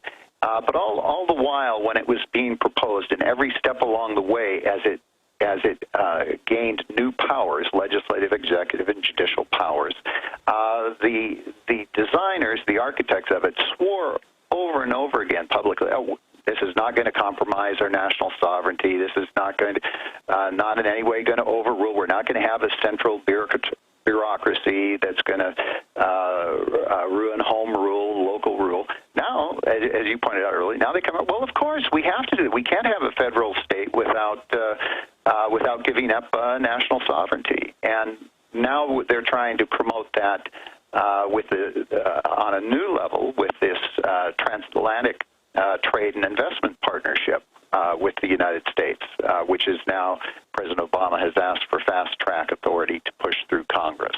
And so that's going to be one of that is one of the battles right because if they can push that through, then again, we have no recourse. We'll follow down the same road that the nations of Europe have gone in having transnational courts, transnational legislatures, parliaments, etc., control every aspect of our lives. There will be no recourse, as the people of Europe are finding now. William, doesn't it come down to this? Doesn't it come down to the fact that big, mega wealthy love monopolies, as they openly talk about, because then there's no competition, and they just basically buy off the governments and then shut down their competition, and then on top of it, they're basically eugenicists who think there's too many people, so why not cut the resources off? I mean, what's at the bottom of the rabbit hole? If they get their world government, what are they going to set up? Well, I think we can have history, as Patrick Henry said, have no lamp to guide my path except for the light of history. And we know that absolute power corrupts, absolutely. And we've seen that in every communist, Nazi, fascist dictatorship of any kind. And the fact that these folks who are promoting this now happen to be so-called respectable bankers and presidents and secretaries of state and whatnot. Once they have total power, they are human beings. That flows automatically. And when we know their actual history, many of these people are certifiable megalomaniacs. They want to have total power, and no one who has total power and wants total power will use it beneficently. I agree. More and more we see an endgame, the billions of bullets, the armored vehicles, the army manuals saying, that mainline Christian groups are bad. I mean, this is what you'd expect a weatherman to do if they were president. Do you agree with me that things are now moving at Mach speed because they're behind on their timetable, as Brzezinski has said? Or where do you see the world right now? It's very clear that they have missed quite a number of very important datelines along the way. In terms of putting through, for instance, the free trade area of the Americas, in terms of getting the Declaration of Interdependence, all of these things which we've published numerous times where the carbon tax 4 years ago when that got leaked. I mean, we're having victories when we engage them. Absolutely, and so there is a seeming frenetic activity going on. But if you go back to one of the signal manifestos of the One Worlders, the insiders in this regard, we've quoted it a lot. I'm sure you have as well. 1974, Foreign Affairs, Richard N. Gardner, CFR trilateralist, Columbia University professor emeritus of international law. Blah blah. I mean, he's served on a number of. He wrote a article called "The Hard Road to World Order," and it's one of the most important ones. There's many others like it, but yeah, one of the phrases that he used in there is he said, "As this happens, as we begin forming this world government through regional arrangements on environment, on the economy, on security, etc., it will look like a booming, buzzing confusion." In other words, there's going to be all this activity, and it's going to be hard for people to keep their eyes on it. But out of this confusion, they have a plan. It's going to create this new world order in which, through all these regional arrangements, the national sovereignties are destroyed, and the world order as it was of nation states is disaggregated, and then it is brought back together in this new aggregation of a new world order. That's right, in new sub 10 region breakdowns, 10 FEMA regions, 10 global regions, 3 mega regions within that. And this is all right, public. So this is happening on multiple levels, and I was at the. Tell you what, stay there. We got to go to break. I want to come back and talk about this on the other side. Okay, if you go to drudgereport.com, there's a Daily Mail article about Misha, the supposed redhead guy that nobody could find for a week, who reportedly said it was all Alex Jones's fault that the guys basically did what they did, and then no one could say who actually talked to him in the Associated Press. And Kurt Nema put an article out today at Infowars.com saying nobody can find him. and saying, you know, this looks like a perfect cutout to make this up and demonize the internet. Well, sure enough, the Daily Mail did find him in Rhode Island. I want to send Dan Badandi over there to interview him. And so this just confirms Kurt's article that it's basically just made up, because he says it's made up and he didn't say those things. When you get that added to Kurt's article, Misha, the radicalizer story, hits a speed bump. The emerging narrative on the Boston bombing and the role allegedly played by the now deceased Tamerlan hinges on a shadowy figure the government calls Misha. It said the red-bearded Muslim lives in the Boston area but could not be located by authorities or the corporate media. Well, now he's been found. Daily Mail, drudgereport.com, right-hand side. We need to add that to this article. And it just adds to what Kurt was saying. So there you go. That story's been on Drudge since this morning. Okay, going back to our guest in this little segment, the next, and Gerald Celente is coming in. William F. Jasper of the New American Magazine, again, whether she were getting into being at these globalist meetings and how they operate. Go ahead. Well, one of the very important ones where we see this convergence going on, and this is a very important term that I'm sure many of your listeners are familiar with, but they should be more and more familiar with, this convergence, where this was the plan after World War II, is first to build up the communist countries, where the Hegelian dialectic, where they would be a credible force against the free world, and then to have well, we can't have this constant threat of nuclear war. We're going to have some kind of convergence where we'll all come together. Well, we couldn't do that with communism being on what Lenin called war communism, antagonistic towards the rules, so we had to have peace communism. And so that's what's happened over the last 20 years. Supposedly communism has collapsed. Now we can converge peacefully with the communist countries, with China, Russia, etc. And I was at one of these, I've been at a number of the big convergence conferences. One of the big venues for this is Gorbachev's State of the World Forum, which I've been at virtually all of them. One of the big ones was in San Francisco in 1995, the 50th anniversary of the founding of the United Nations in San Francisco. Gorbachev was there, had Ted Turner, Zbigniew Brzezinski, all of the big names from around the world there. And Zbigniew Brzezinski made his speech, which I reported on from there, and we recorded it. That's where he made his famous statement that we cannot leap into world government in one step. It has to occur through gradual step-by-step regional developments. And this, of course, is a restatement of what a number of other key one world, New World Order architects have stated, which we've reported on, which is that we have to have these regional arrangements which destroy the national sovereignty by linking country to country and region to region. And that's what we see happening through many of the different economic, security, military operations, because they recognize that most Americans, particularly, but other people in other countries as well, would be opposed to actually building the United Nations into one globalized central government. So they had to do it piecemeal. And so that's what we see happening here with the trade agreements, with environmental agreements, with now the security agreements, and this is what we see coming out. But they all cede authority to unelected corporate boards who can even exempt themselves from taxes and give themselves government contracts and too big to fail money. It is incredible. 5 more minutes with William F. Jasper from the New American Magazine. Then Gerald Celente, host. Ladies and gentlemen, this is the final segment I'm going to be hosting. I'm going to bring you in with Gerald Celente in the next segment and introducing for stations that join us. Most stations carry all 3 hours, but some only carry the third hour. Right now, William F. Jasper joins us. Hey, just briefly before you finish your points, it's only a 5-minute segment. How do people subscribe to the New American Magazine? Because even if you think you know everything about this, you will learn a lot there every month, and it's meticulously researched. And at the same time, people can then pay it forward, hand it off to other people. I mean, that's I cannot overstate.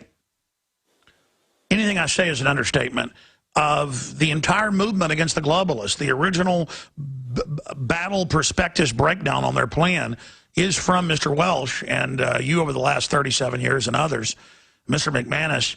I mean, it's such a small group, too, and absolutely demonized, but knowing you're right. and they're probably 10 to 15 years behind their own documents. So God bless you. I mean, I salute everybody that's been fighting the globalists. Jim Tucker, American Free Press, just died. He helped fight them as well. But where do you see the future going? Because I know we can get into nuts and bolts. We'll have you back very soon. I don't know why it's every few years. If you'll come back, we'll have you back in a month. Maybe you can guest host sometime if you get good Skype and a good microphone. But Mr. Jasper, how do they subscribe, and where do you see this battle going in the future? Okay, great. Easiest way is thenewamerican.com. We have both the print magazine, which you mentioned, and it's actually biweekly. And so 25 issues a year. We take a break one week, so it's 25 issues. It's $39 for the print, or you get $49 you get the print, and you can get it via email and PDF form as well. And there's a lot of exclusive stuff in the print magazine. While many of the major print magazines have folded or gone under in major newspapers, we're still holding in there, doing the actual hard copy print magazine. And, please don't stop, because people really pay attention to hard copy. People really pay attention. But then I have to stress also the online edition. We have 10 to 15 new articles a day that aren't going to be appearing in the print magazine. So there's some material that we include in both, but there's exclusive material online and in print. So it's a. And now I see you guys linked up on the Drudge Report. The New World Order's got to hate that. Yes. Well, this is one of the encouraging things, Alex, and that is that as it gets later and later in the game, as the lines begin to be drawn here, and people see, hey, wait a second, we're losing freedom every step of the way here. Let's find out about it. More and more people are waking up. The big question is, are we going to wake up enough people in enough time and get them going, getting us all shooting in the right directions? Figuratively, of course. But I think we're going to win if everybody takes action. Well, I mean, I really see us more and more gaining ground. Well, one of the things you mentioned is that there's so much happening. They're speeding up this whole thing on a lot of different levels, and that is true. And I see part of it as desperation. They are, in fact, we've published a number of things showing that many of the people that are pushing this in Congress, but also in the think tanks at places like the Council on Foreign Relations and whatnot, they are saying amongst themselves, hey, we can't let the crazy people out there know what's going on. We can't let the American people know. They'll all go berserk over this. And so at areas, at venues like the World Economic Forum and other high globalist meeting places like this, they are acknowledging that, hey, we've got to step things up here. We've got to be more deceptive. We've got to undermine opposition within the political And that's party. what they're doing, and it's only backfiring. William F. Jasper, thanks for spending an hour with us. I look forward to having you and other folks that you recommend on the broadcast. Thank you, sir. Thank you. All right, ladies and gentlemen, the man, Gerald Celente, directly from Kingston, New York, is coming up straight ahead. He'll be hosting the broadcast. All right, ladies and gentlemen, I'm coming to you from Hot Springs, Arkansas, spending a few days with the family, but also hosting part of the broadcast with Jakari Jackson, David Knight, and our guest. But in the next 52 minutes, you're going to have the real treat of Gerald Celente, taking over the broadcast and covering a host of issues. In the last minute or so, Jakari Jackson will end the transmission until tonight's Infowars Nightly News. But out the window, if you're watching on prisonplanet.tv, the nightly news, you can see the Army-Navy Rehabilitation Center, part of which is still open here with the volcanic hot water baths. This town is basically rotting back into the hills. Once a vibrant place, but it's still one of the best places in America to visit. So I hope we can keep Hot Springs, Arkansas alive. I've been coming here since I was a small child, and I'm here with family now for a few days, but we're coming back to Austin today, ladies and gentlemen. But again, I am here in Hot Springs, Arkansas, and there is a shot via Skype out the window of that. I'm going to turn things over to Gerald Celente of the TrendsJournal.com. He's going to be covering Syria, White House Correspondents' Dinner, Bush Library, Italian government. He's also going to get into the Boston bombing, China, and positive measures to return prosperity to America. So we turn the Infowars worldwide broadcast over to the top trends forecaster, Gerald Celente. Gerald, again, my friend, I want to thank you for joining us. And the helm, the comm is now yours, Captain. Well, thank you so much. It's a real honor for me to be here today, Alex. And what I like to do during this segment is really what we do every day on Trends in the News. It's part of the subscription to the Trends Journal and their nightly broadcasts. Of course, they're not as long as the one I'm going to do now, but they average anywhere between 15 to 20 minutes. So let's start off with today's Trends in the News. And the first one of the ones you just mentioned, is that White House Correspondents' Dinner. You know, I was just listening to William Jasper of New American Magazine, and you, Alex, saying that, yes, we can change this. It can be changed. We don't have to go down this course. And if you don't believe me, look at the White House Correspondents' Dinner and how lame it is, and you think you're in a high school assembly. Just listen to some of this stuff. I recognize that this job can take a toll on you. I understand second term, need a burst of new energy, try some new things, and then my team and I talked about it. We were willing to try anything, so we borrowed one of Michelle's tricks.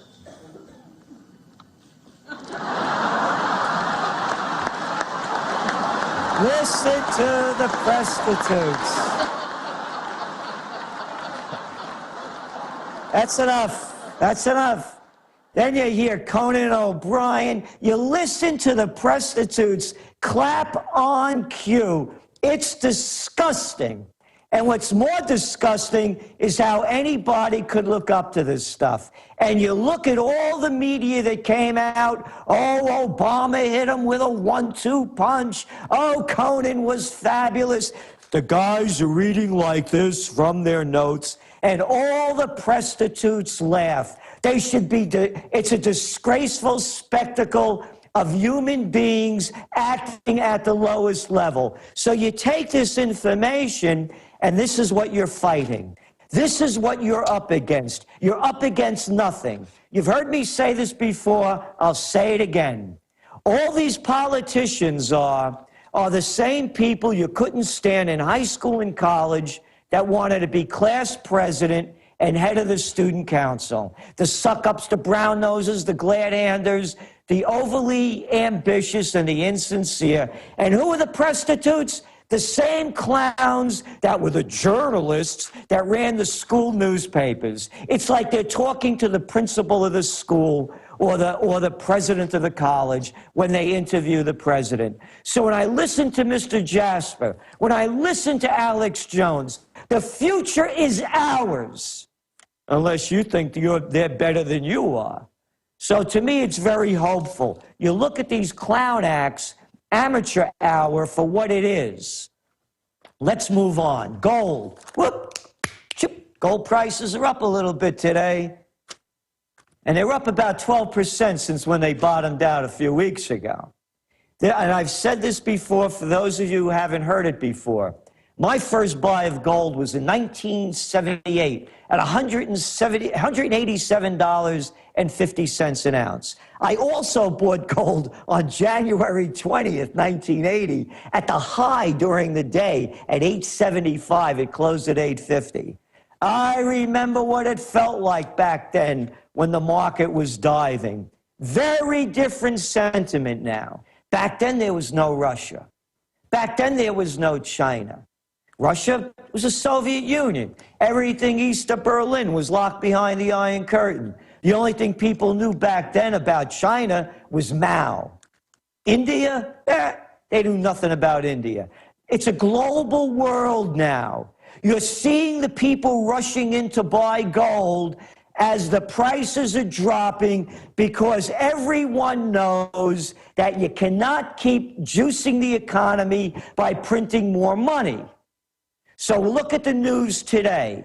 Oh, on May 2nd, they're going to meet over there in the European Central Bank, and they're going to be lowering interest rates. That's the word coming out from the experts. And then you look what's going on. Why is the market even going up a little bit today? Read the information. They'll tell you why. There's Bloomberg. There's just a positive tone to the market, in part because recent lackluster economic trends have reinforced investors' belief that the Federal Reserve will continue to press on the gas pedal. And that's from Chad Morganlander. And his firm, they oversee $130 billion. Gas on the pedal? You know what kind of language that is? I can't say this on this show, but the first letter is B and the second letter is S in saying the two words, because that's what that is. Gas to the pedal? No, it's pumping more worthless money into the economy and devaluing the currency. And it's going on globally, and that's why I believe in gold. Let's look at some of the headlines. This is from the New York Times, the self-proclaimed paper of record, of which I like to call it the toilet paper of record, considering the wonderful job they've done to take us to war for fake reasons and to keep propping up the lies and keeping the propaganda going. This is a great one. Karzai's office gets bags full of cash from the CIA. A decade of paying for Afghan influence. Can you imagine that? Don't have a job, the one you have stinks, can't pay your mortgage, don't have any rent money, can't make ends meet, don't worry about it. It's all outlined here. We call it ghost money, said Khalil Roman, who served as Mr. Karzai's chief of staff from 2002 to 2005. It came in secret and left in secret. All told, tens of millions of dollars. And it goes on and on and on. How this scam, the CIA's money, it's your money. Hey, cities are rotting. Alex is talking about how run down Little Rock looks. Don't worry about it. We got to send the money over there to the criminal group so that they could wash it and keep the wars going. You read the quotes in this paper, it is astounding the things they say. Yeah, CIA's money goes to paying off warlords. Nothing like a warlord. Oh, they're wonderful. You need a good warlord in your community. And politicians, many of whom have ties to the drug trade, and in some cases the Taliban. Yeah, wonderful. Go back to the correspondence dinner. Look who's running this country. Look who's making these decisions. If you or I to do anything like this so stupid in our jobs, we would be fired. But it's okay when the government does it. The headlines here are astounding. The cash does not appear to be subject to oversight and restrictions. No, hey, it's their money. The CIA's money. Where did they get it? They got it from you. This is where your tax dollars are going. No more foreign intervention. Everything they do, it's a loser. And you can't see a bigger loser than right over here on the front page of the toilet paper of record. So that's where it's all going. That's where it's heading. And it doesn't look very good. Yeah, these quotes are brilliant. Huh. Much of it also goes to keeping old warlords in line. Check this line out. This is from an old warlord, Mr. Dostrom. I asked for a year up front in cash so I could build my dream house. He was quoted as saying in a 2009 interview in Time magazine. That's right. He gets his $100,000 up front piles it up so he could build a home of his choice. So this is what we do on Trends in the News, because as we're talking about foreign affairs, here's another wonderful little story. Republicans warn of inaction on Syria. Oh, yeah, that guy again, that little chicken hawk, you know, Lindsey Graham. Yeah, calling for more war in Syria. Messed up in Afghanistan, Iraq's a bust, Libya down the tubes, let's go into Syria.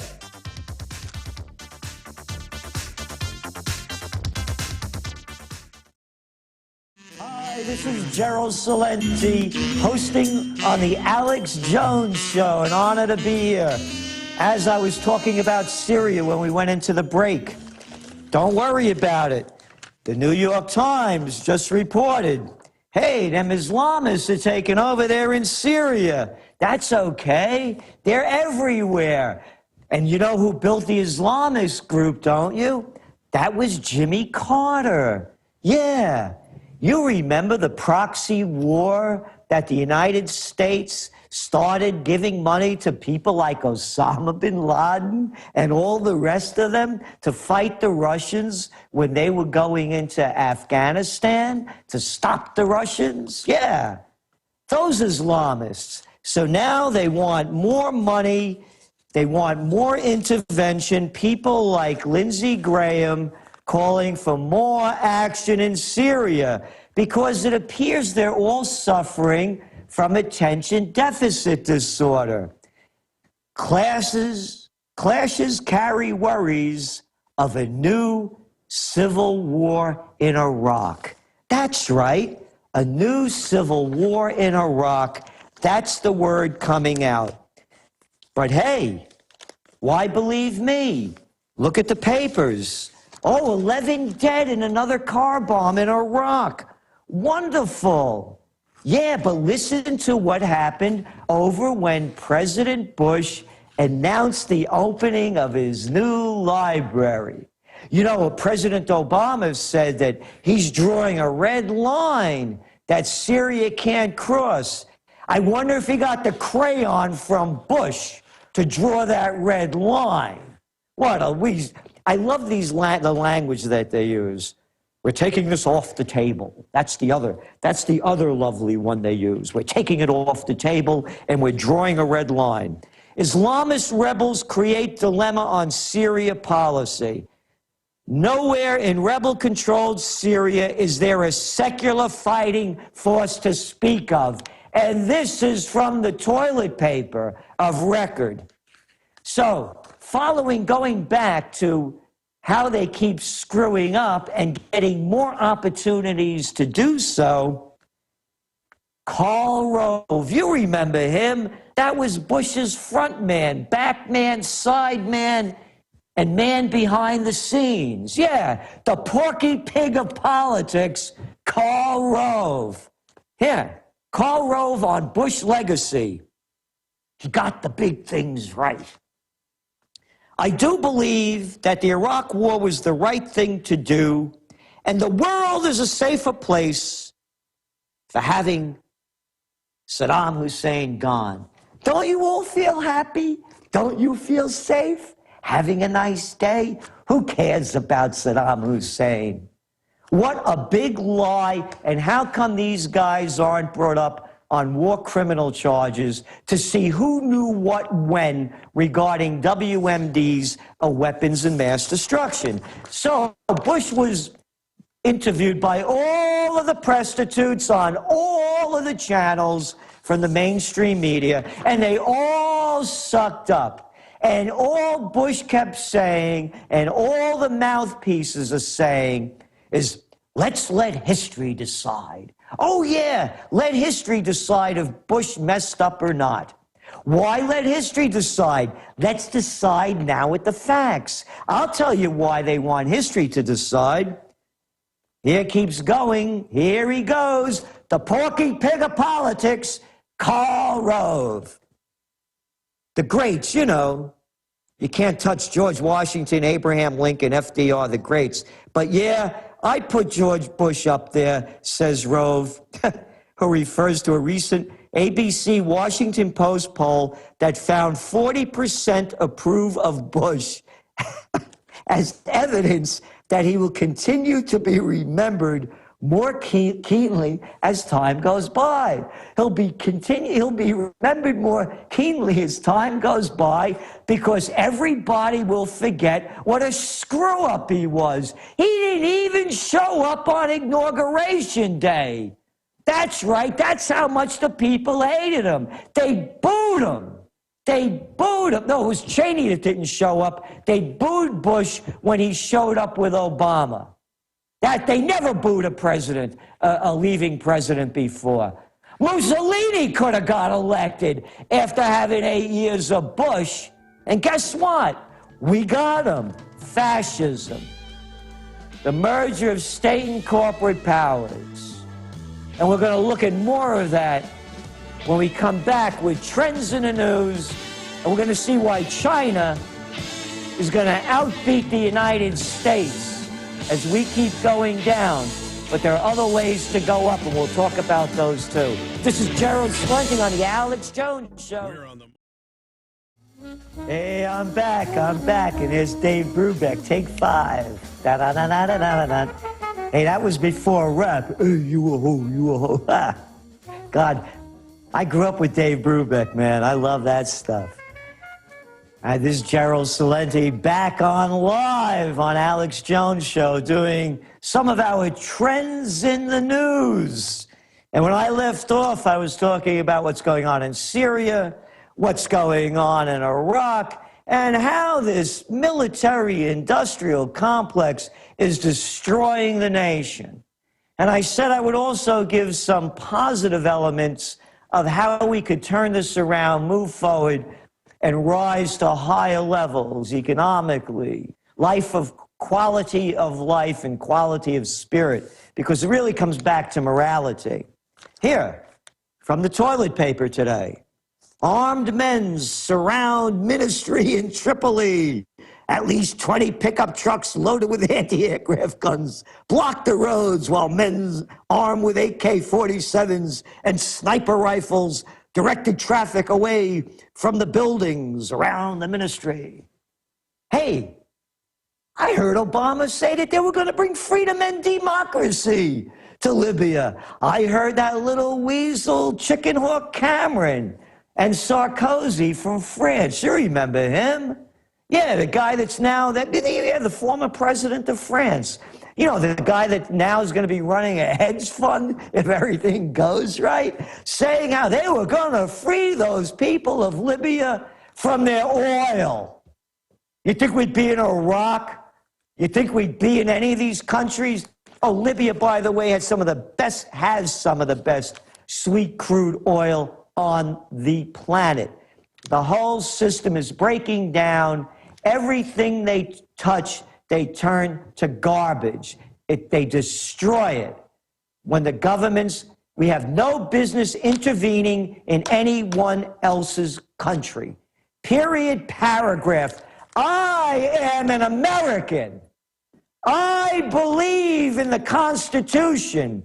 I believe in the Declaration of Independence, and I believe in the principles upon which this country was founded.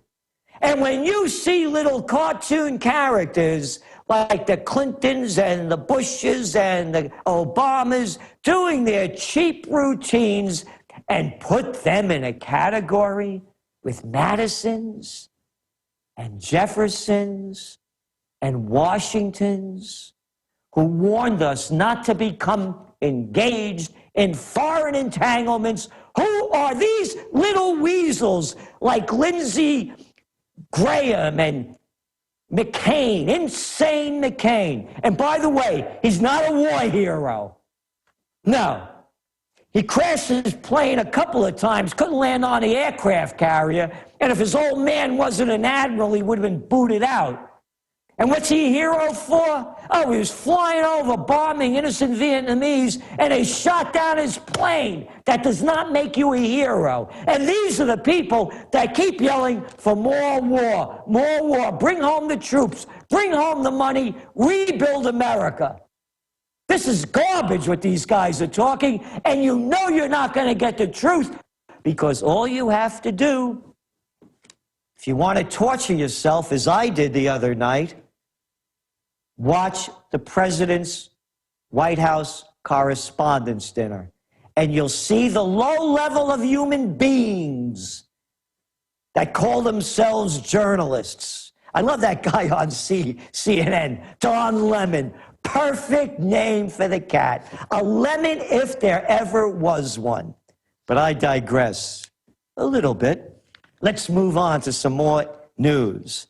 On the economic front, companies feel pinch on sales in Europe. This is from the front page of today's Wall Street Journal. Yeah, U.S. companies ranging from IBM, United Technologies, 3M, Xerox have missed revenue forecasts, hurt by a combination of Europe's malaise. You see, if I had the BS button now, that word malaise, it's not malaise. It's a depression. It's a depression in Greece. It's a depression in Spain. You're looking at unemployment rates that are approaching 30% officially. You're looking at over 52% unemployment, 57% unemployment rates in Spain among the youth. Same thing in Greece. 38% in Italy. Oh, Italy. They just elected a new government. Yeah. Here, look at this stupid photo. Look at this moronic photo. They're everywhere. Everywhere. We have moron leaders leading us everywhere. Because these are the kind of people that want to get the jobs. And you read about this clown that got in. Another guy that never worked a day in his life. What's his name over here? Enrico Letta. Yeah, Enrico Letta. Let his uncle, Gianni, was Berlusconi's chief political aide. Yeah. And you look at the new cabinet, the members from Three-Card Monte, the technocrat they put in there. One after another. Forget these labels that you hear on TV. Center left, center right. They're all a part of the financial mafia. That's all it is. There are two mafias running the show. The money changers mafia and the military-industrial complex mafia. It's a dictatorship of finance. It's the merger of state and corporate powers. One after another, you go down the list, and every one of these Italian cats that are in high positions are Eurocentric, Euro-favored guys and women that want to take more power away from the people and centralize it under the money changes.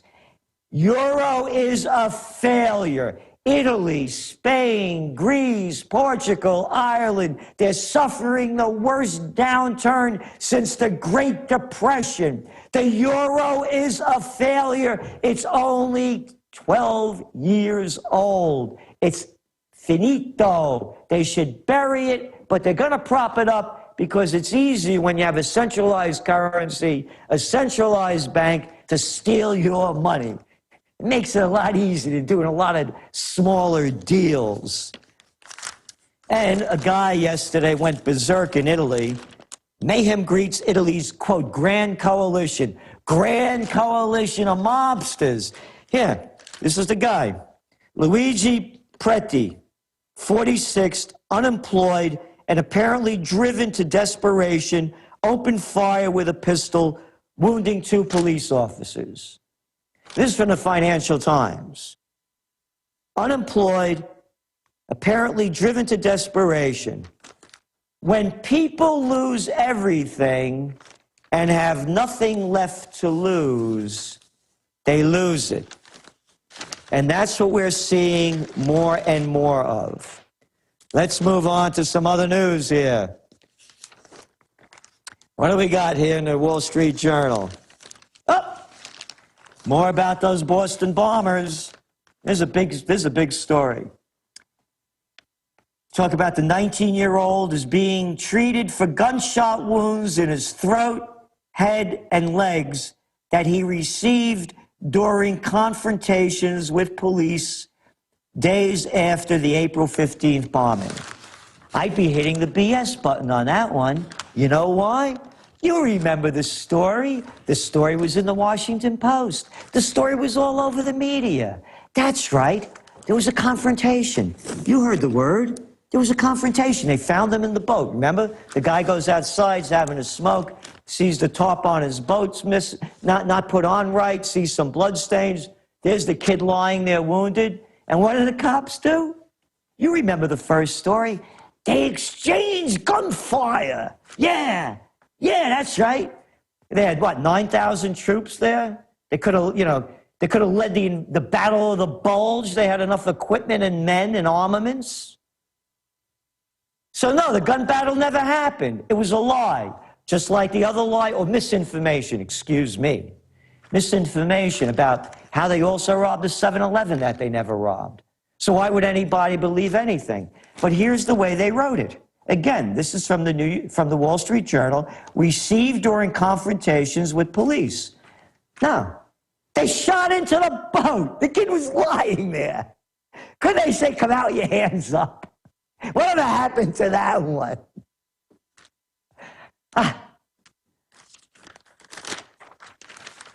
What else do we have? Iceland. Iceland votes out pro-European leadership. Yay, yay, yay. Little Iceland. Tiny little Iceland. They didn't pay back the bankers. They're having a tough time over there. But they're not robbing the people of their money to give it to the banking operations. A little bit closer to home because, again, I was listening to the opening of the show with Mr. Jasper and how things have to change. And, of course, when Alex Jones' show, he always talks about, stopping the corruption and bringing the nation back to the people. Here's a little story in Sunday's New York Times. Many openings at state agency goes to those with ties to Governor Cuomo. I'm only mentioning this because it's the same thing everywhere. If you read about the guy they just arrested in Bosnia, the guy in France that was supposed to be cracking down on tax evaders, that minister.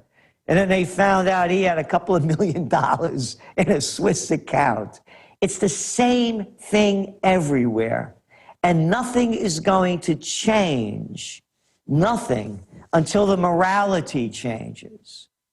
And the fish rots from the head up. So we learn by our leaders. We learn by those in power. And the power is corrupt from the top down. Here, New York State's Economic Development Agency. Economic development agencies, by the way, I got my master's degree in public administration. They're a waste of money. All they do is they give benefits to the very rich. Hey, I'm going to tell you what I'm going to do. I'm going to build a hotel in your dying town over here. I want a $10 million tax break. I want loan guarantees and some infrastructure repairs, and they do it, which they should never do. But anyway, in New York State Economic Development Agency created a new position last June, a new position. We're paying taxes like crazy, and they're creating a new position. And they found a candidate to fill it, a young man named Willard Younger. Yeah, young Willard Younger, who had just graduated from Colgate University with a degree. Now, check it out. If you want a degree in worthlessness, This guy couldn't do better, but I have one better, actually, and you'll hear that one, too. A degree in classics and religion. Now, you know what a degree in classics and religion gets you? It gets you a job with the Economic Development Agency, a special projects assistant, at a salary of $45,000 a year. Now, wouldn't you think if they put an ad out for a projects associate at a salary of $45,000 a year, they could have actually gotten somebody qualified with experience? Or could it be, I mean, being, there are several million people in New York. His father, Stephen P. Younger, is a lawyer and power broker in legal circles who was a member of one of Governor Andrew M. Cuomo's transitions team, and he's also donated $26,000. Yeah, to Mr. Cuomo's campaign over the years. Oh, nice. Oh, donated campaign. You know what these are called in real language? No, they're not campaign donations. They're called bribes and payoffs, and you saw the payoff. That's why I'm a believer in direct democracy.